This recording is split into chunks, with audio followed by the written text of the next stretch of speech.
Clémère s'imagine encore alors qu'il court derrière elle, que seule l'apparence soignée, quoique maladroitement apprêtée de sa future bien-aimée, provoque sa colère.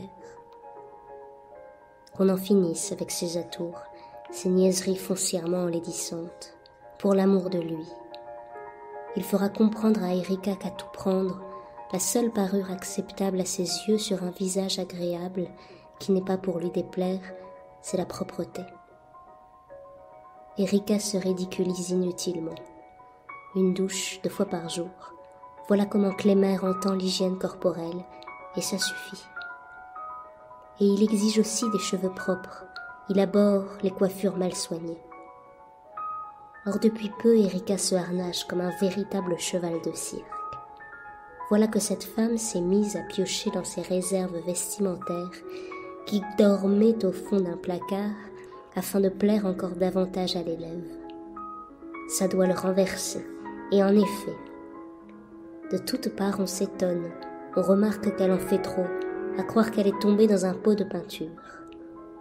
Une métamorphose. Non contente d'enfiler des robes tirées de son fonds de collection, elle achète en plus au poids les accessoires assortis, ceintures, sacs, chaussures, gants et bijoux fantaisie.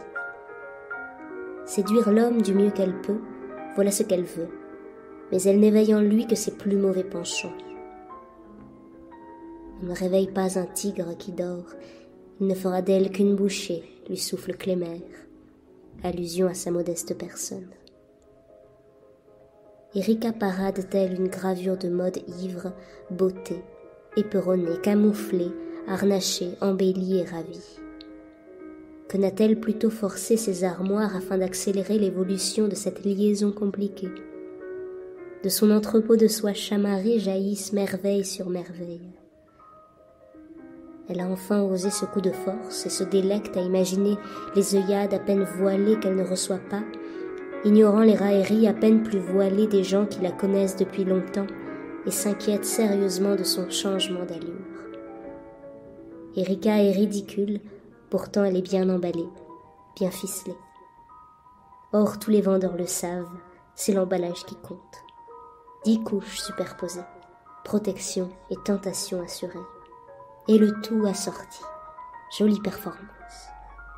La mère s'emporte contre Erika qui s'est achetée en plus pour mettre avec son tailleur un nouveau chapeau genre cow-boy, agrémenté d'un ruban et d'une petite bride du même tissu que le chapeau, grâce à laquelle elle le fixe sous le menton pour l'empêcher de s'envoler par grand vent. La mère se lamente à haute voix sur la dépense et trouve suspecte cette débauche de coquetterie qui se dresse sûrement contre quelqu'un, en l'occurrence contre elle, la mère, et s'adresse sûrement à quelqu'un, en l'occurrence à l'homme en général. Si c'est à un homme en particulier, il aura de ses nouvelles, et pas des meilleures. La mère se gosse des savantes compositions vestimentaires. Le suc blême de sa dérision empoisonne les enveloppes, pots, housses et couvercles dont la fille se couvre consciencieusement. Ces railleries sont telles que la fille ne pourra pas longtemps se dissimuler que la jalousie en est la cause.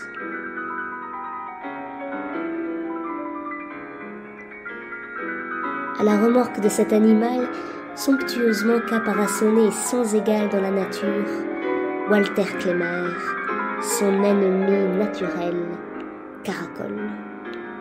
Dans l'intention de lui faire passer au plus vite un tel manque de naturel, jeans et t-shirts suffisent amplement aux exigences de Clémère, et il en a. La porte d'entrée donne sur un intérieur ténébreux où une plante rare a néanmoins poussé, longtemps ignorée de tous. Toutes les couleurs qui, un instant plus tôt à l'extérieur, s'épanouissaient encore, meurent ici. À mi-hauteur du premier étage, Erika et Clémère tombent brusquement l'un sur l'autre.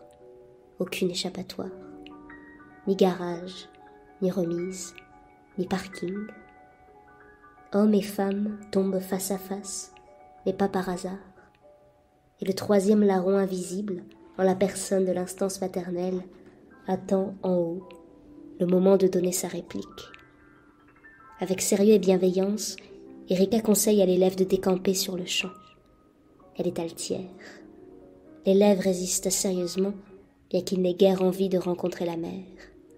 Il exige « Allons donc quelque part où nous pourrons enfin parler en tête-à-tête. » Il veut avoir une conversation. Gagné par la panique, Erika se débat. L'homme veut forcer sa retraite. Que dira la mère avec son petit souper pour deux si alléchant? Le repas est prévu pour la mère et l'enfant. Clémer s'agrippe à Harry et Erika, qui veut savoir s'il a déjà lu sa lettre. « Avez-vous déjà lu ma lettre, monsieur Clémer ?»« Qu'est-il besoin de lettres entre nous ?» demande ce dernier à la femme bien-aimée, soulagée qu'il ne l'ait pas encore lue, mais qui craint par ailleurs de le voir refuser les jeux que la lettre exige de lui, Clémer. Ces deux êtres engrainés dans les rouages de l'amour se trompent, avant même le début des opérations, sur ce qu'ils veulent l'un de l'autre et sur ce qu'ils obtiendront l'un de l'autre. Des malentendus se pétrifient façon granit. Ils ne se trompent pas sur le compte de la mère qui tranchera net et renverra illico la partie en surnombre, Clémer. Celle qui fait toute sa richesse, toute sa joie, Erika, elle la gardera. Erika se trémousse de ci, de là, marquant ainsi son extrême indécision. Comprise par Clémer, fière d'en être la cause, et qui va lui donner un coup de main, afin qu'elle accouche d'une décision. Du galurant de sa proie, galamment il s'empare. Quelle ingratitude envers ce chapeau de cow-boy, qui, tel un aimable guide, l'étoile du matin des rois mages, voguait toujours au-dessus de la mêlée, un chapeau devant lequel nul ne passe sans payer son tribut de raillerie. À peine l'aperçoit-on, qu'on se sent de mauvaise humeur, même si le lien de cause à effet, parfois, vous échappe. Ici, sur cet escalier, nous sommes seuls et nous jouons avec le feu, rappelle Clémer, qui avertit Erika de ne pas constamment exciter son désir pour aussitôt se rendre inaccessible. Du regard, Erika signifie à l'homme de partir, parce qu'il faut qu'il reste. Sous son emballage cadeau, la femme s'épanouit obscurément. Cette fleur n'est pas adaptée au rude climat du désir. Elle est inadaptée à des séjours prolongés dans la cage d'escalier. Il lui faut lumière et soleil. C'est encore près de sa mère, devant la télévision, qu'elle est le mieux. Sous son nouveau chapeau qu'on vient de lui ôter, Erika se déploie, obscène, visage rouge, malsain d'une créature qui a trouvé son maître. Clémer se voit hors d'état de désirer cette femme que depuis longtemps pourtant il souhaite pénétrer. Coûte que coûte, et même au prix de mots d'amour. Erika aime le jeune homme et attend de lui sa délivrance. Elle ne donne pas le moindre signe d'amour, afin de n'être pas inférieure.